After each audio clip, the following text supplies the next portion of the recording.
Bien, pues vamos a comenzar la escuela bíblica. Sabéis que el título es Fundamentos básicos para la vida de un cristiano, para la vida cristiana. Hoy vamos a comenzar la lección número 7, que se titula ¿Quiénes somos y qué tenemos en Cristo? Hermanos, cuando nos convertimos, recibimos una vida nueva. Eso lo afirma Pablo en su segunda carta a los Corintios, capítulo 5, verso 17, que todos conocemos, ¿verdad? Esto significa que todo el que le pertenece a Cristo, porque nos ha comprado con su sangre, se ha convertido en una persona nueva. La vida antigua ha pasado, una nueva vida ha comenzado. Eso es lo que se recibe, lo primero que recibimos cuando nos convertimos. Yo pregunto, ¿ha habido cambios en tu vida? Una pregunta que dejo ahí en el aire.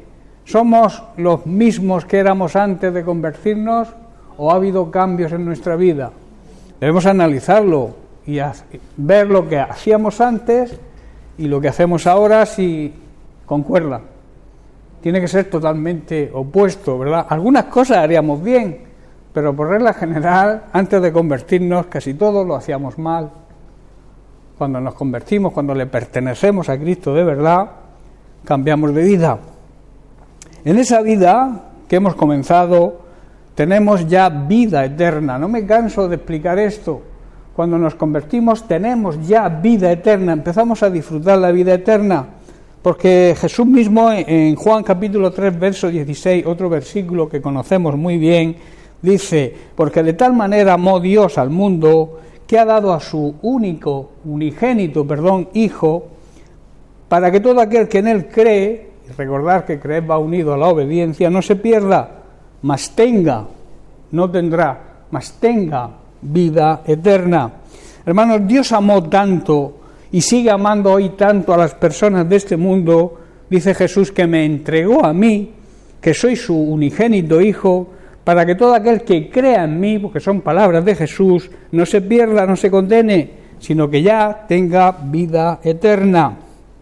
También Dios, cuando nos convertimos, derrama su amor en nuestro corazón por medio del Espíritu Santo, porque sabemos que cuando nos convertimos, el Espíritu Santo viene a hacer morada, es su santuario, somos nosotros, nuestro cuerpo.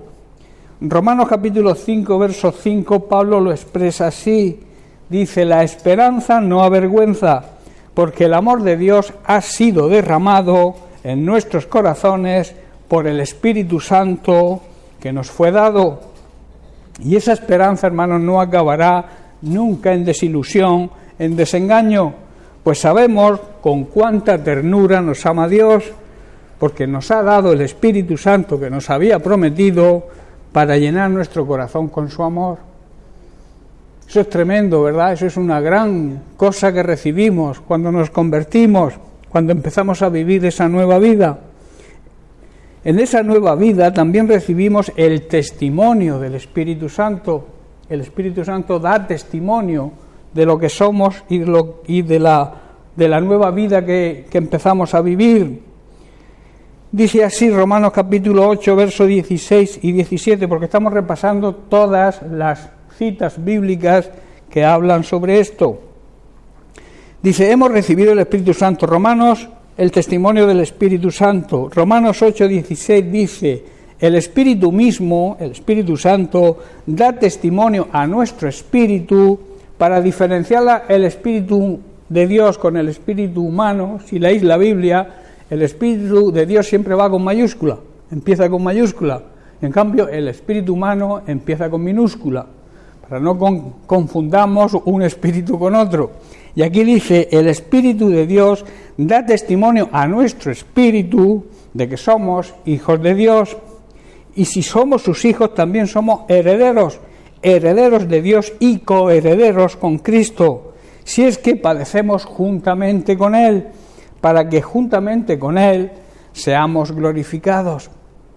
Su Espíritu, hermanos, se une a nuestro Espíritu para confirmar que somos verdaderos hijos de Dios. Y como somos sus hijos, también somos sus herederos, herederos de las promesas, herederos de la vida eterna. De hecho, somos herederos junto con Cristo de la misma gloria de Dios. Esa misma gloria que Dios, Jesús, está disfrutando en estos momentos en la presencia del Padre. Ahora, quiero centrarme en este punto. ¿Qué significa ser participantes del sufrimiento de Cristo? Cuando la palabra de Dios dice que debemos ser participantes de los sufrimientos de Cristo, simplemente quiere decir que entremos a la victoria que Cristo obtuvo por nosotros en la cruz, que nos aprovechemos de esa victoria. Para eso debemos ser participantes, que ahora explicaré bien explicado lo que significa. Dice en 1 de Pedro capítulo 4 versículos 12 al 13, dice: amados, no os sorprendáis del fuego de la prueba que os ha sobrevenido, como si alguna cosa extraña os aconteciese, sino, dice, gozaos por cuanto sois participantes de los padecimientos de Cristo, para que también en la revelación de su gloria os gocéis con gran alegría. La revelación de su gloria será cuando Él aparezca en su segunda venida y nosotros le recibiremos, nos recibirá Él a nosotros en las nubes, seremos arrebatados y eso será un motivo de gran gozo y de alegría. Ahora bien, una vez que entramos en esa victoria, nos encontramos en medio de una guerra espiritual. Eso debemos saberlo. Y es de ahí de donde proviene el sufrimiento que habla Pablo, cuando permanecemos firmes en contra de las huestes de maldad que están gobernando, digamos, en un mundo invisible, pero que existe. Sabemos que el mundo invisible tiene más, digamos, es más grande, por llamarlo de alguna manera, que el mundo físico, que el mundo que se ve. Hay más profundidad, digamos, en lo espiritual que en lo físico. Al resistir en esa guerra espiritual las presiones de la vida que todos tenemos, es probable que nos causen algunas alteraciones físicas, que produzcan, digamos, ciertos trastornos, tanto físicos como mentales. Y es probable que, de la misma manera que Cristo lo sufrió a lo largo de todo su ministerio, Jesucristo no recuerdo que estuviera físicamente enfermo, ¿verdad?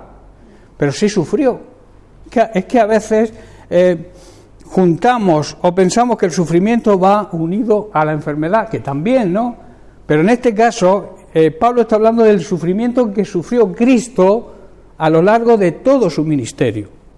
Lo que Él padeció, lo que Él sufrió por su ministerio.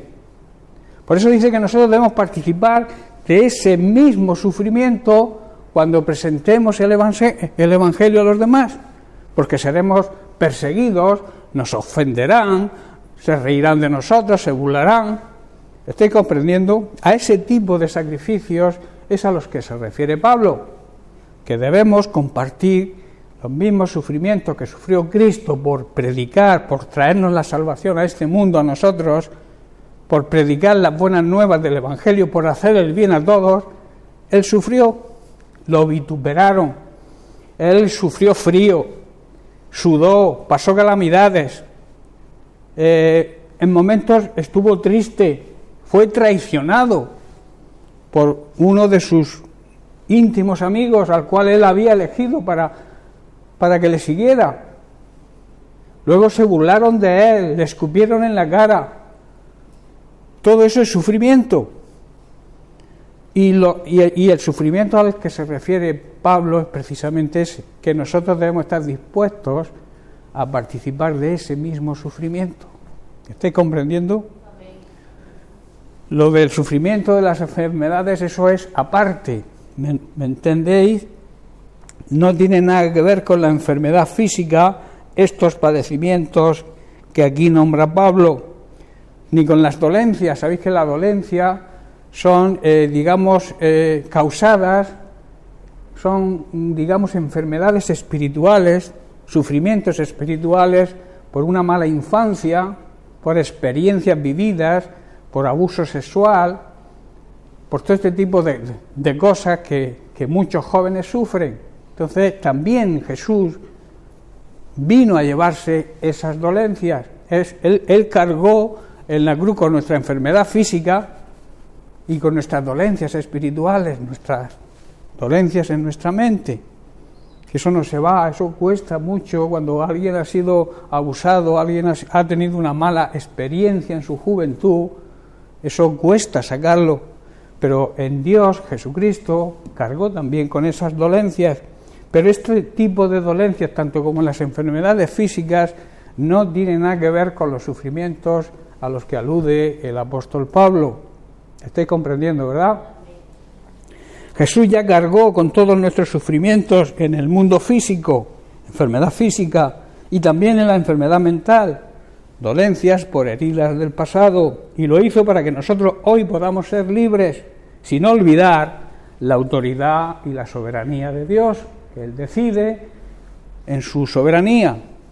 Él tiene poder de decisión propia, y si Él decide no sanarte, es su decisión, hay que aceptar su soberanía, y lo hace siempre por algún motivo, que luego, si quizá no lo entendamos aquí en esta tierra, cuando estemos en su presencia que nos lo explique, pero debemos aceptar la soberanía de Dios y su autoridad, pase lo que nos pase, y no dejar de creer en la sanidad física, ni que el Señor llevó nuestras dolencias porque nosotros estemos enfermos físicamente.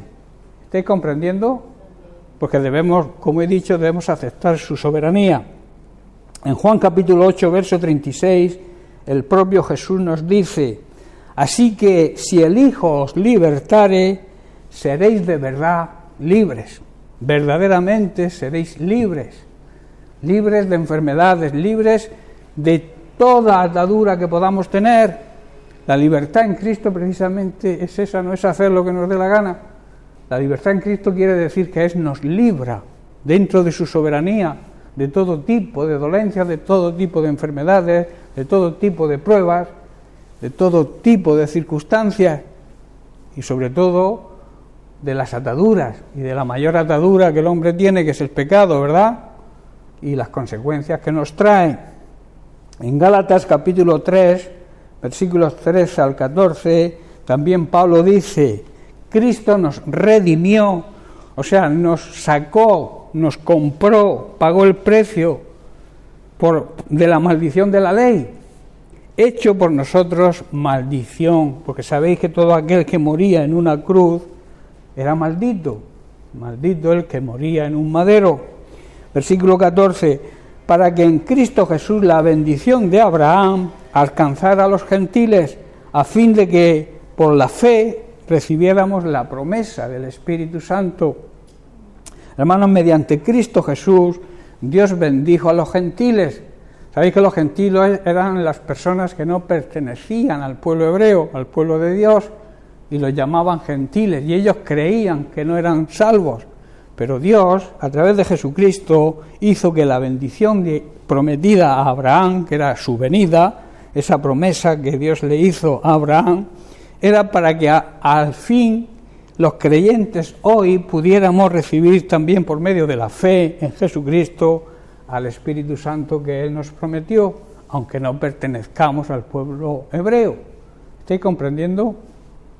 En Romanos 8:6 también Pablo dice: ¿o no sabéis que todos los que hemos sido bautizados en Cristo Jesús hemos sido bautizados en su muerte?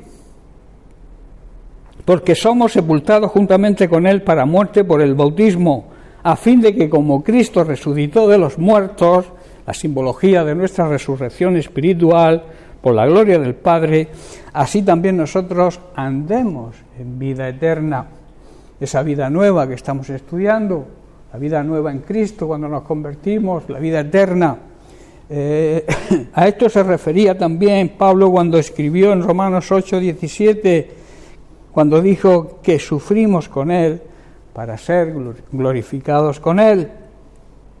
Gálatas capítulo 2, verso 20, Pablo también nos dice: con Cristo estoy juntamente crucificado, y ya no vivo yo, mas vive Cristo en mí. Y lo que ahora vivo en la carne, lo vivo en la fe del Hijo de Dios, el cual me amó y se entregó a sí mismo por mí. Hermanos, nuestro antiguo yo ha sido crucificado con Cristo.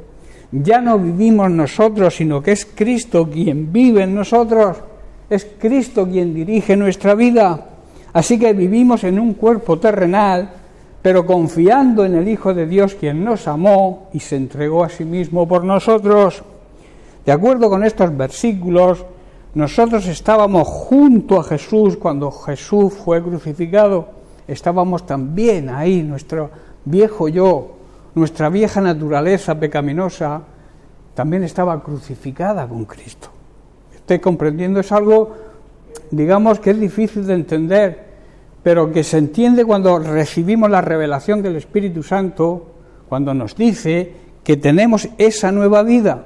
La nueva vida significa que hemos muerto a nuestra pasada vida, a nuestro yo antiguo, que simbólicamente quiere decir que estuvo crucificado en la cruz con Cristo. Por eso cuando Jesús dijo, consumado es, estaba diciendo, ya ha sido todo hecho para la salvación del ser humano. Estoy comprendiendo, la obra de Cristo estaba terminada.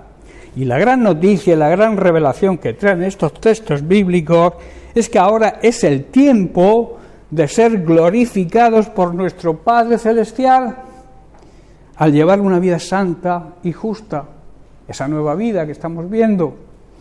En Hechos capítulo 10, versículos 12 y 13, leemos, dice Pedro, pero Cristo, habiendo ofrecido una vez para siempre un solo sacrificio por los pecados, se ha sentado a la diestra de Dios y de ahí en adelante esperando hasta que sus enemigos sean puestos por estrado de sus pies. Hermano, Jesús ya no está sufriendo física ni mentalmente, ni está sufriendo ni va a volver a sufrir más. Esos padecimientos que padeció aquí en su ministerio no los va a volver a padecer porque ya los sufrió una vez y lo hizo para siempre. ¿Qué quiere decir? Ya no volverá a sufrir ahí. Él está sentado ahora a la diestra de Dios el Padre, esperando que sus enemigos sean puestos bajo sus pies. Y nosotros, espiritualmente, simbólicamente, estamos sentados con Él. ¿Estoy comprendiendo? Como su cuerpo espiritual que somos. O sea, que si vivimos en esa nueva vida, estamos siendo glorificados por Dios. Lo mismo que el Hijo ahora mismo está recibiendo la gloria del Padre. ¿Estáis comprendiendo? Si nos mantenemos realmente en esa nueva vida, en esa vida santa y honrada, en esa vida pura, sin pecado, Dios nos glorifica. ¿No es tremendo esa afirmación, hermanos? ¿Sabéis quién se pierde esa gran promesa? Aquellos que conscientemente persisten en vivir en pecado y no cambian. Pero si tú eres honrado, si tú vives una vida santa, pura, limpia, en obediencia a Dios, tú estás sentado junto al trono de Dios el Padre, al lado de Jesús. ¿Sabéis por qué? Porque Cristo es la cabeza y nosotros somos el cuerpo. Y si la cabeza está siendo glorificada, también el cuerpo está siendo glorificado. Eso es una gran revelación, ¿verdad? Pero para eso tenemos que mantenernos firmes en la fe, firmes en nuestra honradez, firmes en santidad, en ese temor, en esa reverencia, en ese respeto y en esa obediencia a Dios, que es lo que significa andar en el temor de Dios. En Efesios, capítulo 6, verso 12, dice así, porque no tenemos lucha contra sangre y carne, o sea, contra las personas humanas, sino contra principados, contra potestades, contra los gobernadores de las tinieblas de este tiempo, contra huestes espirituales de maldad en las regiones celestes. Hermanos, también como miembros de su cuerpo, aquí en la tierra nos encontramos en una batalla contra estos principados y potestades, contra aquellos que gobiernan el mundo de las tinieblas, el mundo de la ignorancia, el mundo del pecado de este mundo, contra ejércitos espirituales de maldad que imperan en las regiones celestes. Hermanos, la gloria de Dios es revelada al mundo por medio de nosotros cuando le hacemos frente al enemigo, cuando le resistimos. Dios recibe la gloria cuando vivimos libres y reinamos de una manera victoriosa en esta vida. La vida victoriosa de Cristo la podemos vivir nosotros también. Él venció todo lo que he comentado antes, todo lo que Él sufrió. Él salió vencedor, Él salió victorioso. Y nosotros también podemos salir victoriosos de la misma manera. Por eso, si te encuentras, hermano, en medio de una prueba, si te encuentras en medio de dificultades que quizá no sepas cómo solucionar, debes saber que Dios desea que uses las armas espirituales que Él te ha provisto para obtener la victoria. En 2 de Corintios capítulo 10, versículos 3 al 5, dice lo siguiente, dice Pablo, puesto que andamos en la carne, aunque andamos en la carne, o sea, vivimos en un cuerpo mortal, no militamos, no luchamos según la carne. Dice, porque las armas de nuestra lucha, de nuestra milicia, no son carnales, sino poderosas en Dios para la destrucción de fortalezas, derribando argumentos y toda altivez que se levanta contra el conocimiento de Dios y llevando cautivo todo pensamiento a la obediencia a Cristo, a la obediencia a su palabra. En Efesios capítulo 6, verso 13 dice, por tanto, nos está diciendo Pablo, debemos tomar toda la armadura de Dios para poder resistir en el día malo y habiendo acabado todo, estar firmes. Hermanos, debemos ponernos todas las piezas de la armadura de Dios y así podremos resistir al enemigo, hacerle frente al enemigo en los días de prueba y dificultades, lo que la Biblia llama el día malo, y así después de la batalla todavía seguiremos en pie, seguiremos firmes, porque sabemos en quién confiamos y dónde hemos depositado nuestra fe y nuestra confianza. Estamos sobre la roca, la firmeza que nos da Cristo, esa firmeza que nos da su palabra. Versículo 14 dice, estad pues firmes, ceñidos vuestros lomos con la verdad y vestidos con la coraza de justicia y calzados los pies con el apresto del Evangelio de la paz. Sobre todo tomad el escudo de la fe con que podéis apagar todos los dardos de fuego del maligno y tomad el yelmo, el casco de la salvación y la espada del Espíritu, que es la palabra de Dios. Y además, orando en todo tiempo, con toda oración y súplica en el Espíritu, y velando en ello con toda perseverancia y constancia y súplica, por todos los creyentes, por todos los santos. Hermanos, debemos defender nuestra posición en Cristo, debemos mantenernos firmes ahí, poniéndonos, digamos, el cinturón de la verdad, que siempre en nuestra boca haya verdad, que prediquemos la verdad de Cristo. Eso es lo que significa que debemos ponernos el cinturón de la verdad. La mentira la odia el Señor. A veces hablamos de mentiras azules, mentiras verdes. La mentira es mentira de todos los colores que tú puedas ponerla. Y Dios no ama la mentira, aborrece la mentira. Por eso dice que debemos ceñirnos, ponernos el cinturón de la verdad y la coraza, lo que cubre la parte más importante de nuestro cuerpo, espiritualmente hablando, de la justicia de Dios. También debemos ponernos como calzado la paz, que proviene de la buena noticia, a fin de estar siempre completamente preparados, la Biblia dice prestos y dispuestos por predicar el Evangelio. Además de todo eso, debemos levantar el escudo de la fe para detener las flechas del enemigo, el diablo. Debemos ponernos la salvación como casco. ¿Qué quiere decir? Que la salvación siempre esté pendiente en nuestra mente, que la bendición cubra nuestros pensamientos, la bendición de Dios, la salvación de Dios, esa salvación que recibimos gratis cuando nos convertimos, cuando aceptamos a Jesucristo como Señor y Salvador, debe estar siempre en nuestra mente.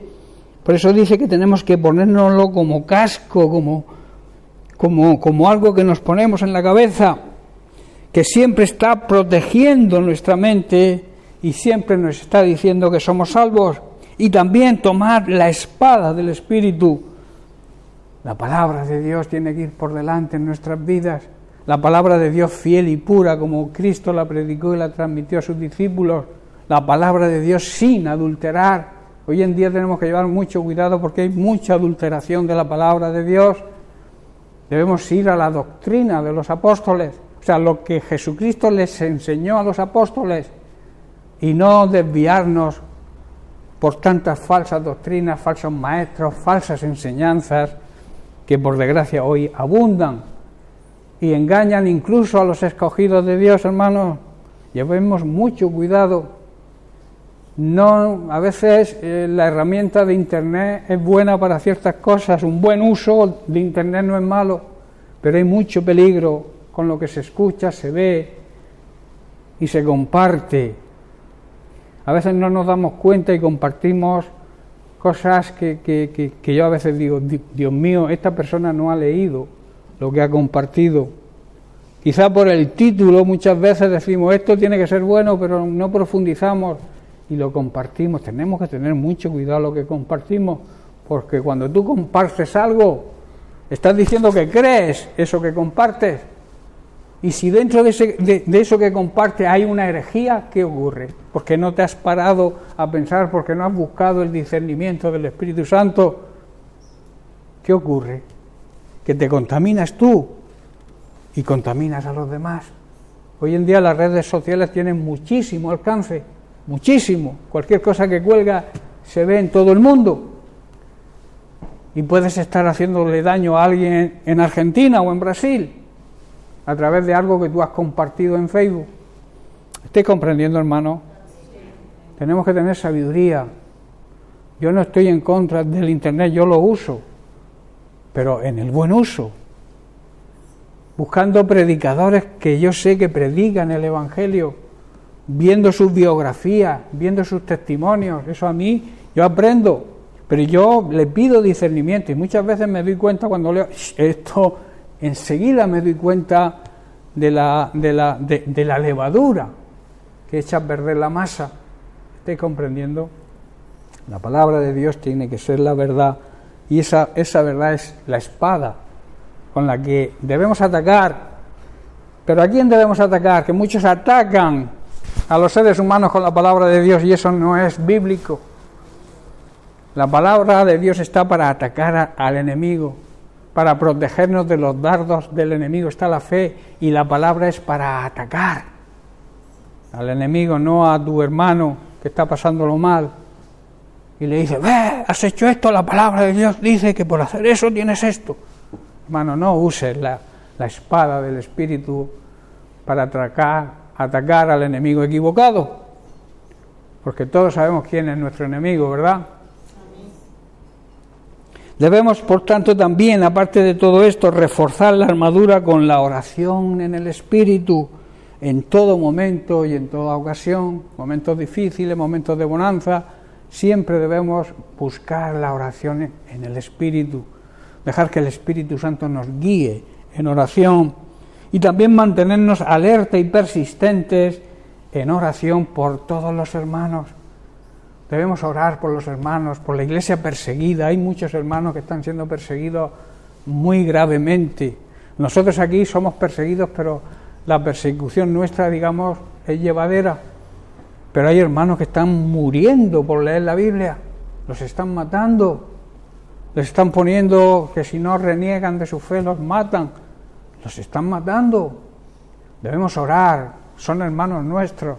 Orar por la iglesia perseguida, por la paz en las naciones, por estas personas tan conflictivas, sedientas de sangre, que Dios cambie esos corazones, o los cambie a ellos y pongan a otras personas que tengan temor de Dios y que sean pacificadores, que en vez de fomentar la guerra, fomenten la paz, ¿verdad?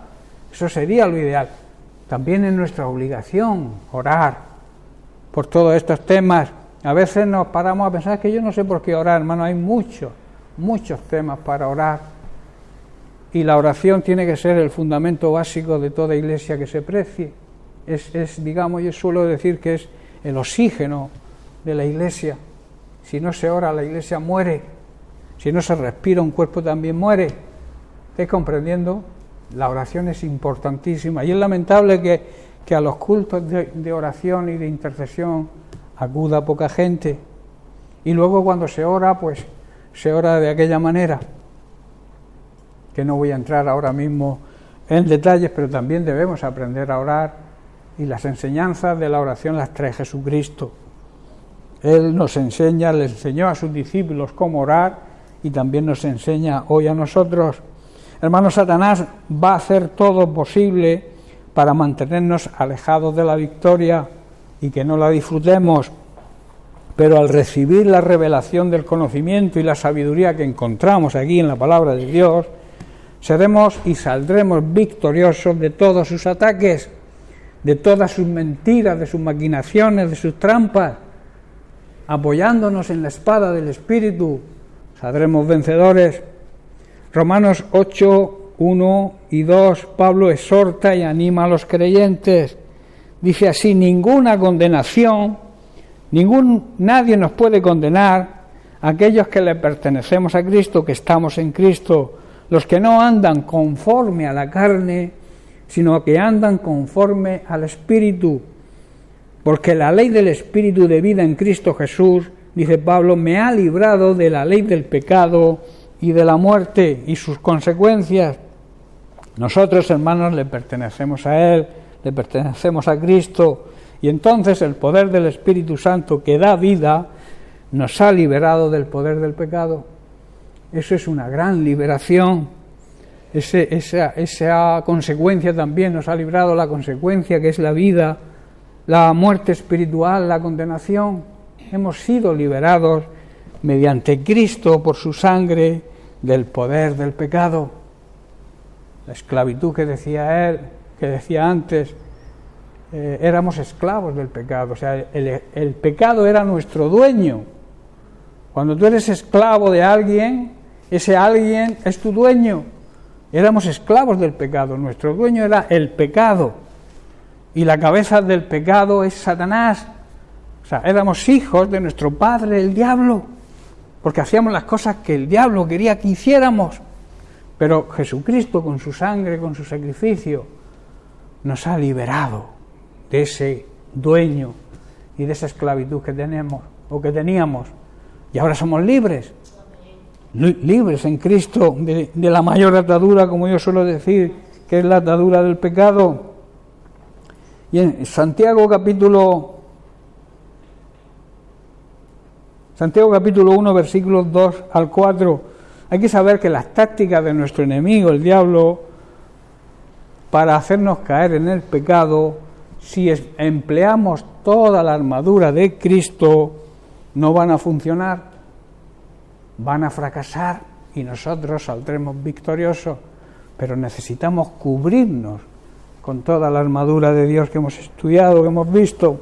Santiago 1:2 dice: hermanos míos, tened por sumo gozo cuando os halléis en diversas pruebas, sabiendo que la prueba de vuestra fe produce paciencia, mas tenga la paciencia su obra completa, para que seáis perfectos y cabales sin que os falte cosa alguna.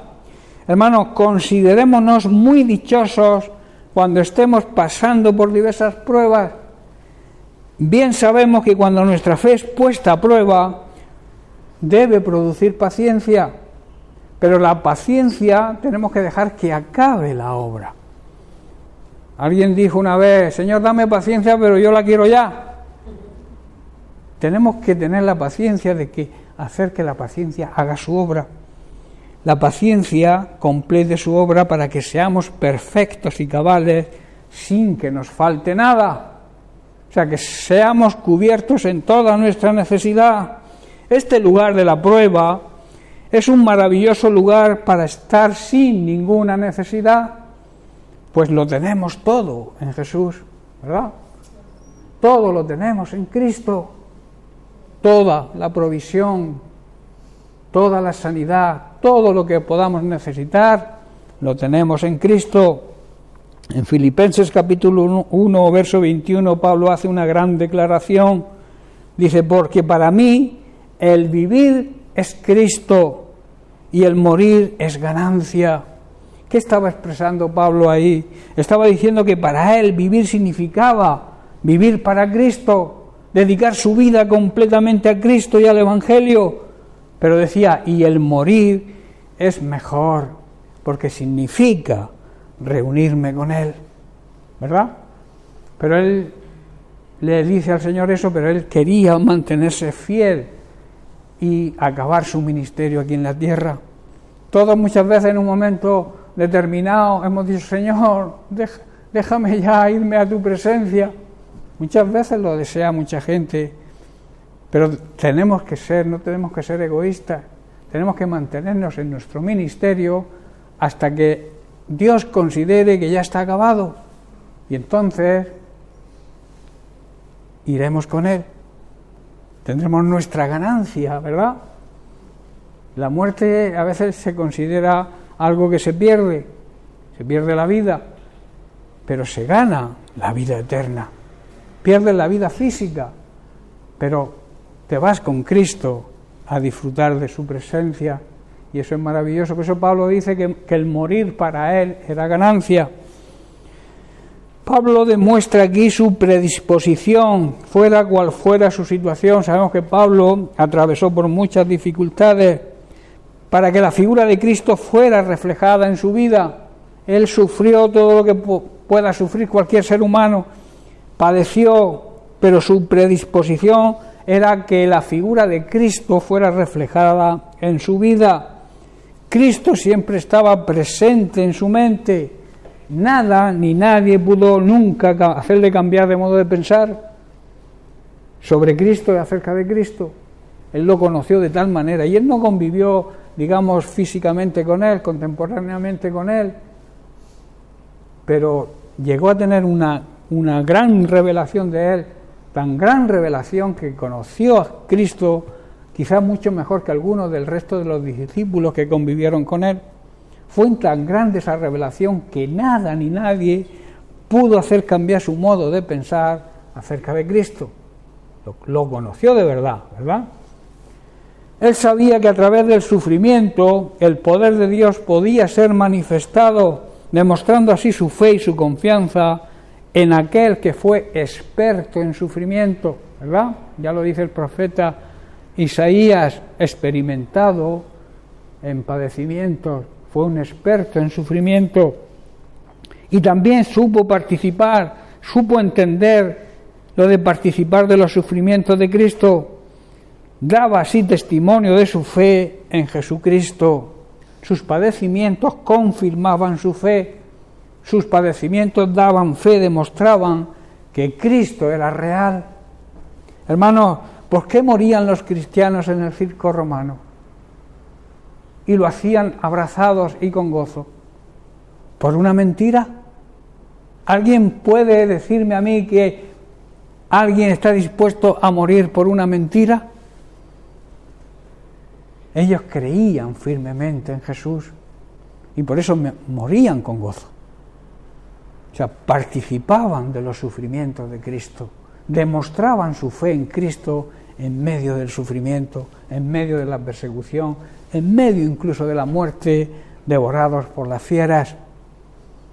Vuelvo a repetir, nadie se deja matar por una mentira. Por eso esto a mí me da, digamos, fe, potencia mi fe en que Cristo es real.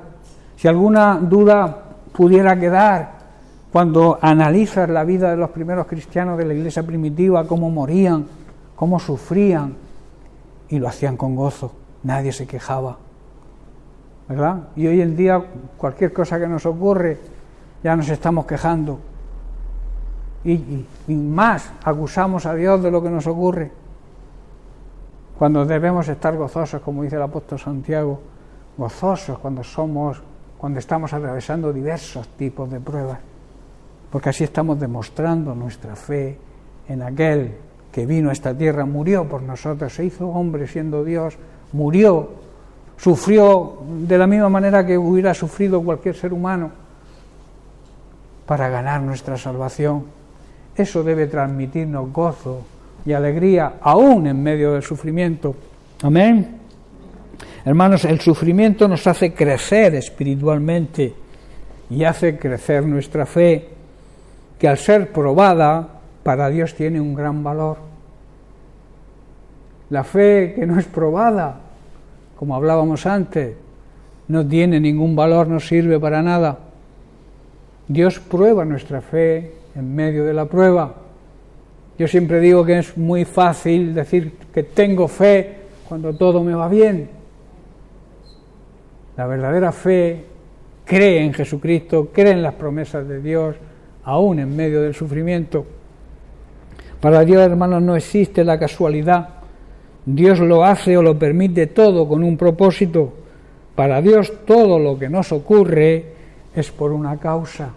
Siempre hay algo positivo en ello. Nunca para una causa negativa. Siempre es para algo positivo porque Dios quiere lo mejor para nosotros. En el caso del sufrimiento, como he dicho antes, para el crecimiento de nuestra fe y al ir aprendiendo las situaciones difíciles, alcanzar crecimiento espiritual como creyentes.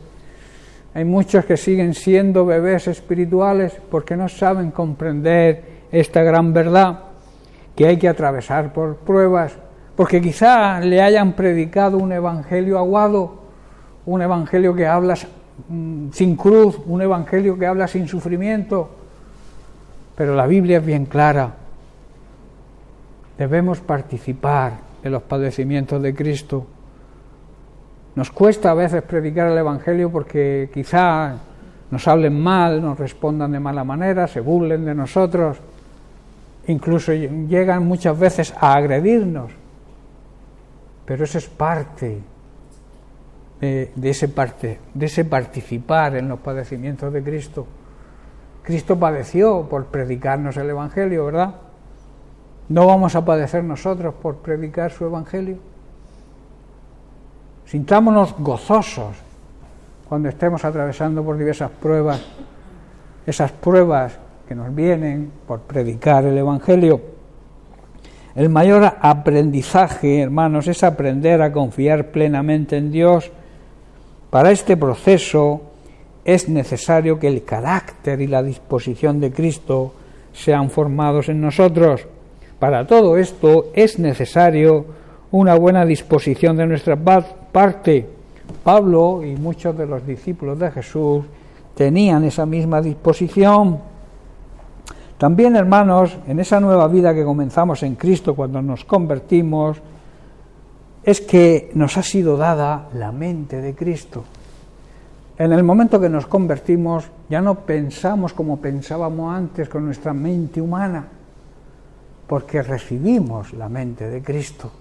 Empezamos a pensar como Cristo piensa, empezamos a sentir como Cristo siente, empezamos a experimentar lo que Cristo quiere que experimentemos, ese amor y esa misericordia de Dios, porque la mente nuestra ha cambiado.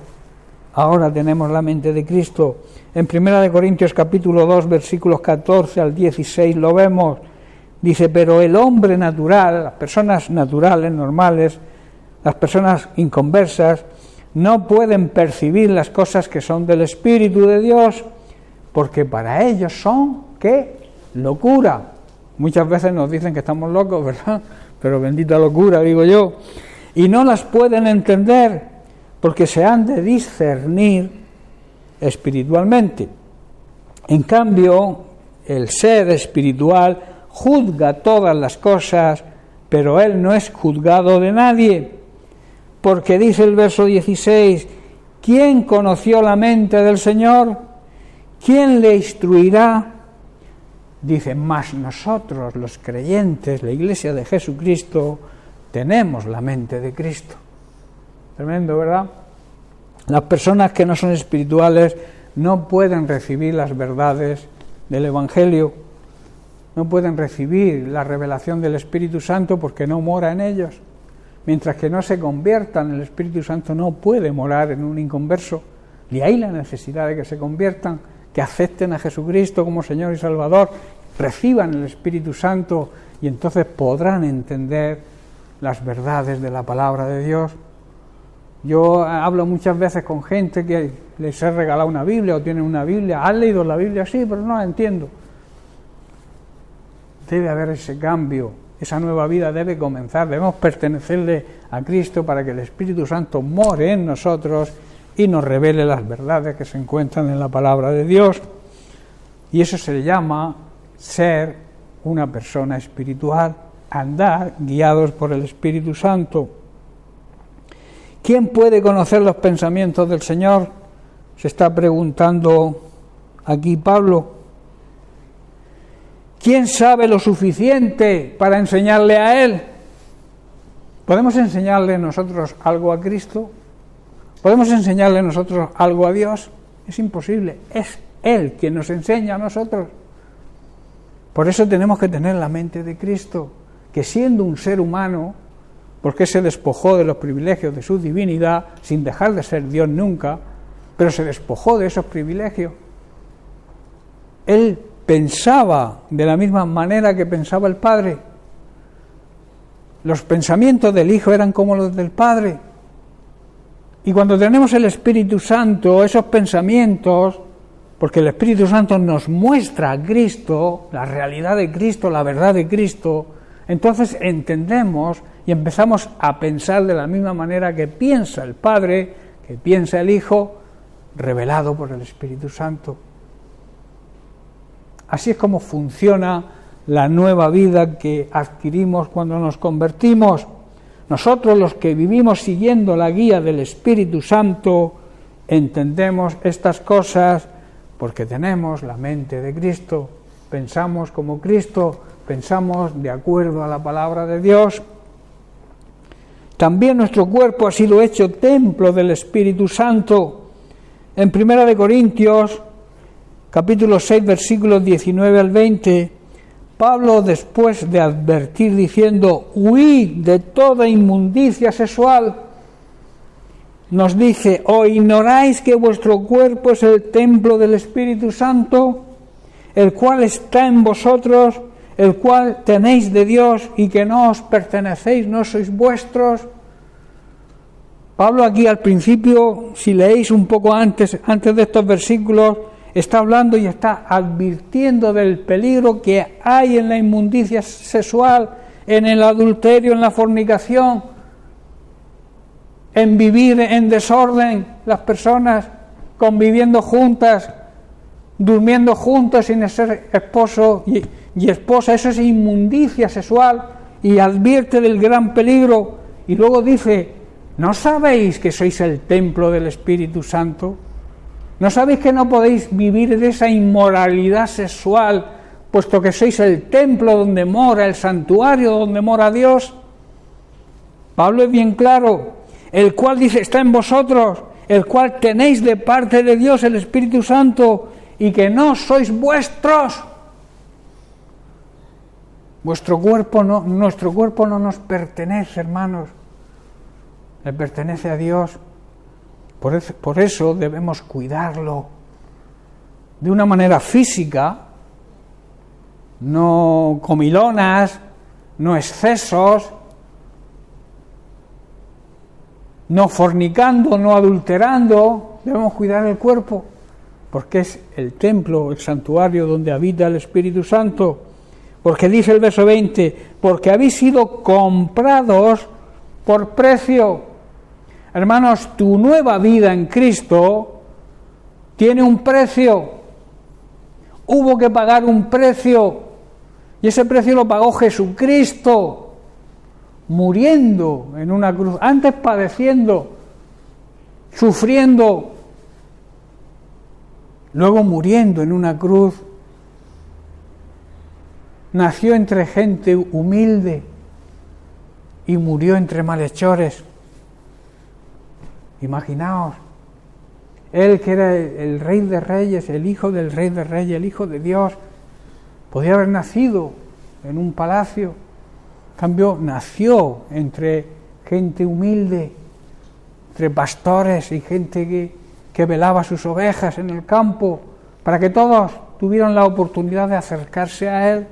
Y luego, después de hacer el bien, que no hizo otra cosa más que hacer el bien, lo crucificaron entre dos delincuentes, tomándolo a él como un delincuente.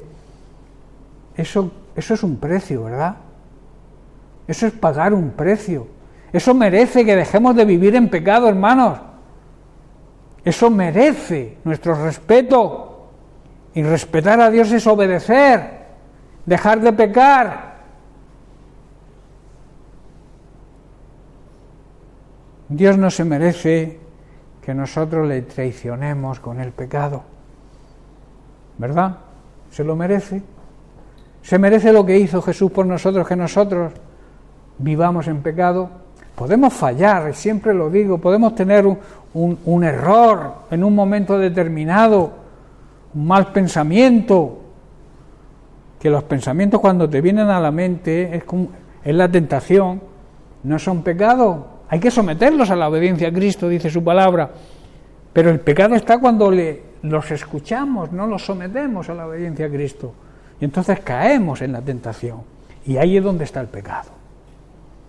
El pecado no es ser tentado. Jesús fue tentado, ¿verdad? Pero no cometió pecado, ni hubo engaño nunca en su boca. La tentación no es pecado, el problema está cuando caemos en la tentación.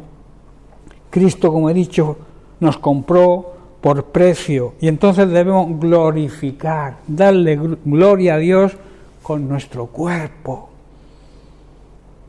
y también en nuestro espíritu, los cuales tanto el cuerpo como el espíritu le pertenecen a Dios.